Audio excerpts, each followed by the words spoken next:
Rasulullahi Sayyidina Muhammad wa ala alihi wasallam. Amma ba'd.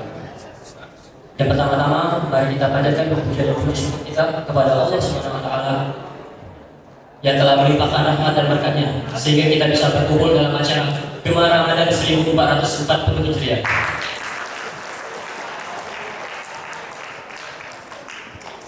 Salawat dan salam selalu kita haturkan kepada Nabi kita, Nabi Agung Muhammad Sallallahu Alaihi Wasallam yang telah membawa kita dari zaman kegelapan ke zaman terang-benderang seperti saat ini.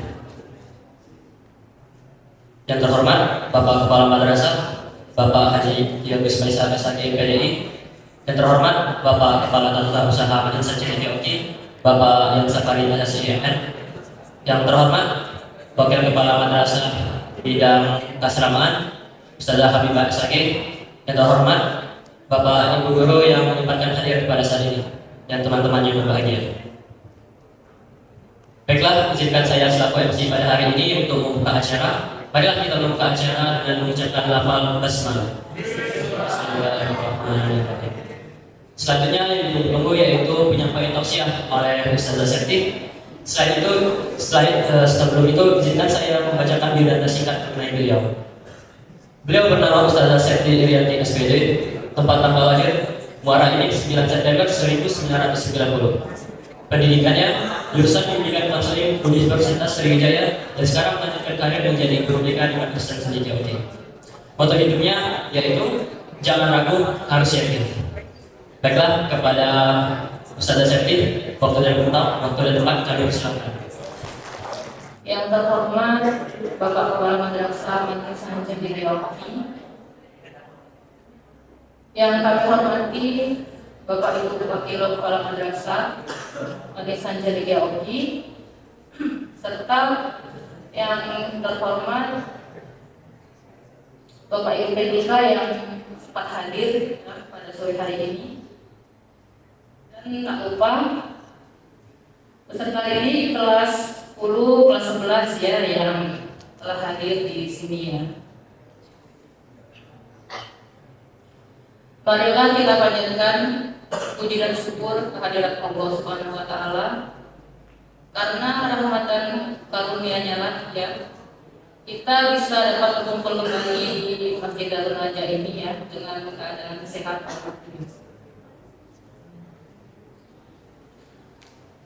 Salawat serta salam kita curahkan kepada junjungan Nabi besar kita Nabi Muhammad SAW.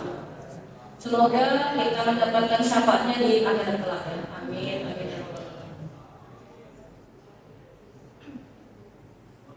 Alhamdulillah pada hari ini ya saya berkesempatan untuk memberikan tausiah singkat atau buntung atau ceramah ya seperti hari ini dengan tema menjadi muslim yang pemaaf. Bagaimana keadaan hari ini? Ya, sehat. Pasti sudah menghitung ya. Amin. Iya, ya. Sangat-sangat gembira kalian ya. Sebentar lagi akan berkumpul dengan keluarga tercinta di rumah.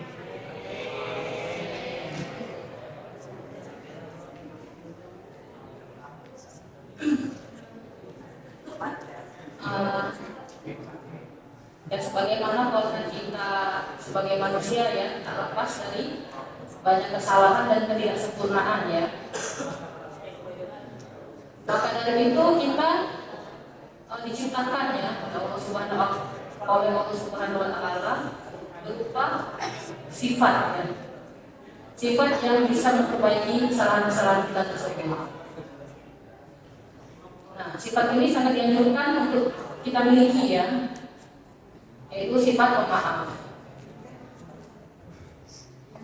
Sifat pemaaf ini adalah sifat yang sangat mulia,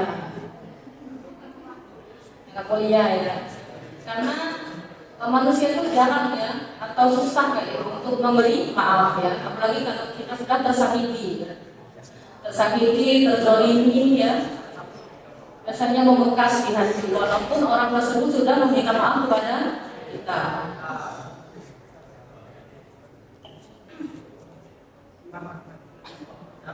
beberapa perbuatan ya yang menyebabkan kesalahpahaman ya, menimbulkan kita saling memaaf-maafkan itu ada beberapa hal ya, beberapa hal perbuatan yang dapat menimbulkan kesalahpahaman tersebut.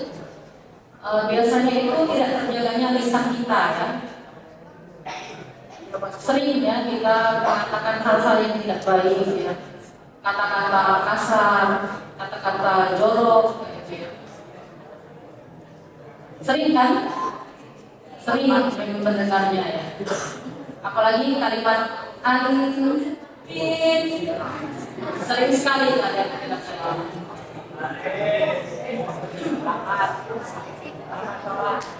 Walaupun itu bercanda, jika ada yang tersinggung bagaimana? Orang tersebut nanti sakit hati terhadap kita. Kalau orang lain sudah sakit hati kepada kita, bagaimana kita mengobatinya? Kita tidak tahu ya luka di hati seseorang itu seberapa besar ya.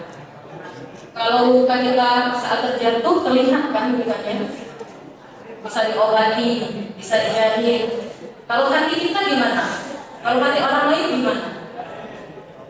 Gak bisa kita lihat kan?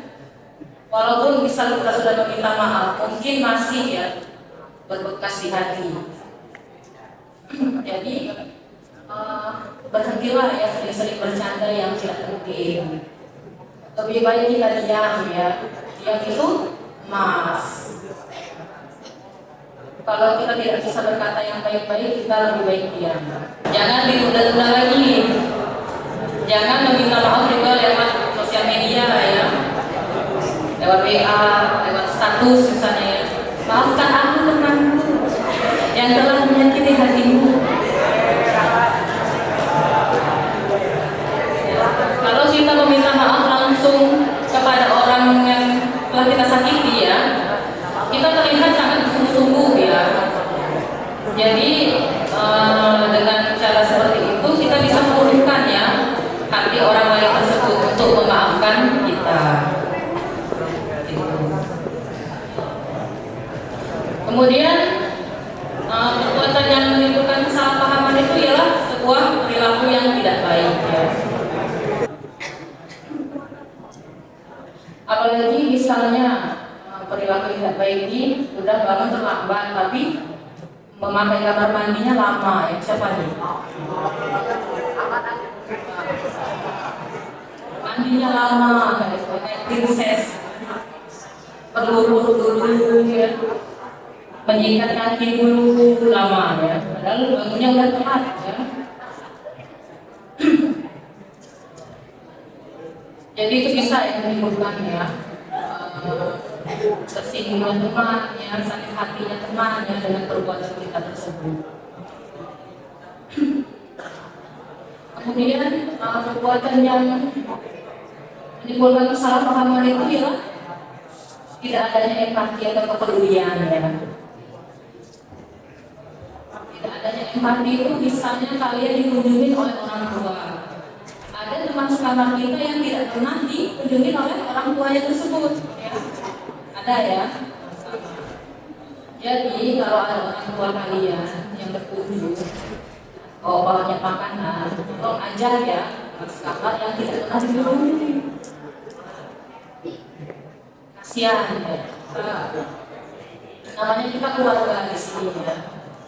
Jadi kita senang-senang sama-sama, sedih juga sama-sama. Kemudian ini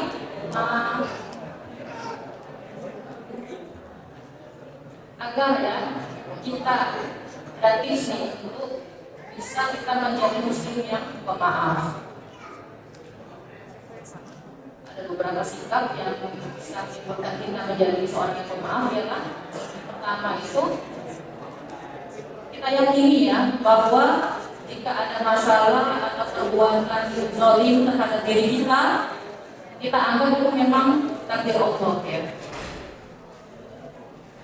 Karena segala perbuatan kita yang mengatur adalah Allah.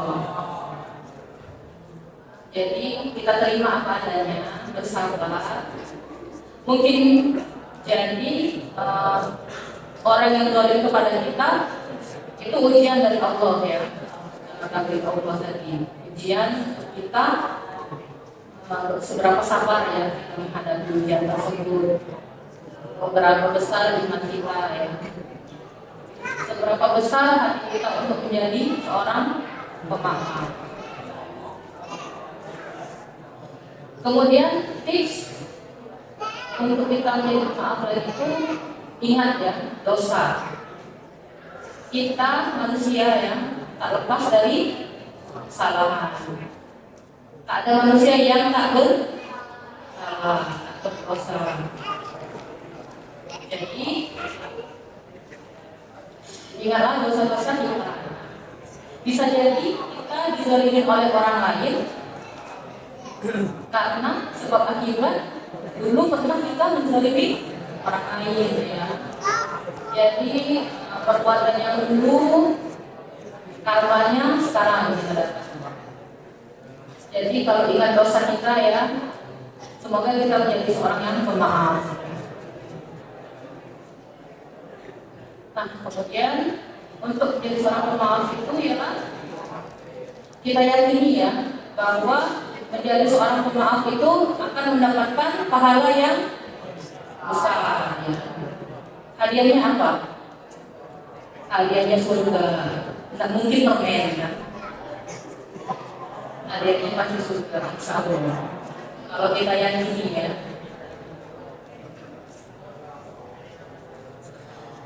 Jadi Allah berfirman ya, sesungguhnya Allah bersama orang-orang yang bersabar. Jadi sifat yang baik setelah pemaaf itu juga yang besar, sifatnya itu ialah sifat sabar. Merupakan sifat yang sangat baik. Nah, kemudian untuk mengajarkan kita juga menjadi seorang yang pemaaf, ya kita tahu ya, kita harus tahu balasan dari apa yang telah kita berbuat. Jadi kayak hukum ketertarikan ya, kalau kita sering berbuat baik, insya Allah kita mendapatkan hal-hal yang baik pula.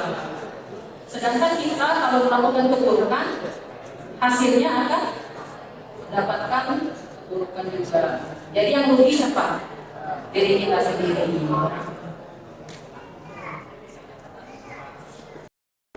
Kemudian selanjutnya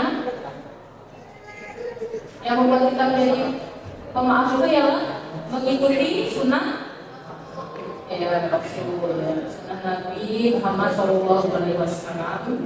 Ya. Beliau ya dizalimi ya dan tidak pernah membalas ya. Bisa nggak kita kayak gitu? Insya Allah bisa ya. Apalagi seorang kita ya, yang manusia sempurna ya, manusia maha baik, bisa memaafkan ya. Apalagi kita hanya manusia yang tidak sempurna, haruslah kita bisa memaafkan sesama manusia, sama teman, sama teman terhadap.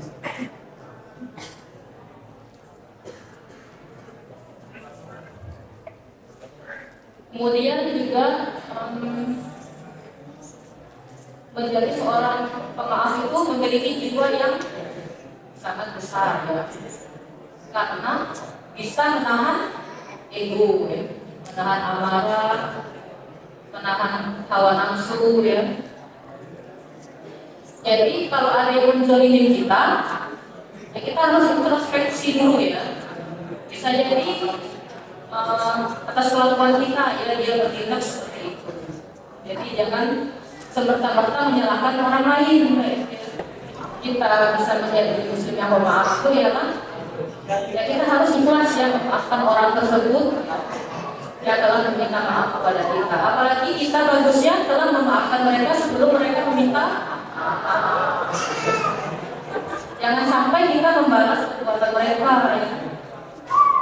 Padahal kita yang terzalimi menjadi orang yang zalim.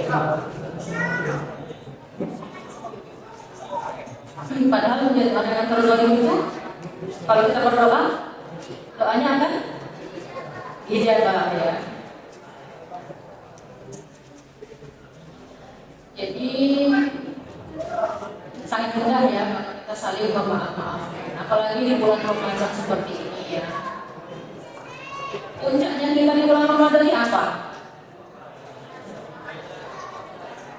Ya, menahan hawa nafsu, saling memaafkan ya, apalagi pas hari raya ya. Minal aidin wal faizin ya, mohon maaf lahir dan jangan lewat kata-kata aja, harus ikhlas dari dalam hati. Ya, semoga kita menjadi muslim yang maaf ya, seperti Rasul kita. Ya, terima kasih sudah mendengarkan tausiah singkat dari saya ya pada sore hari ini.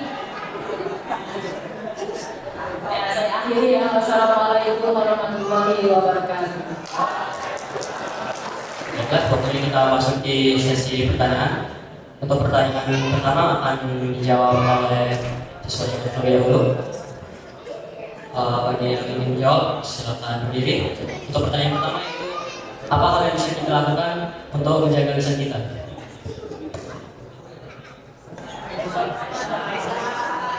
Baik, untuk Kak Trinanda, silakan dulu.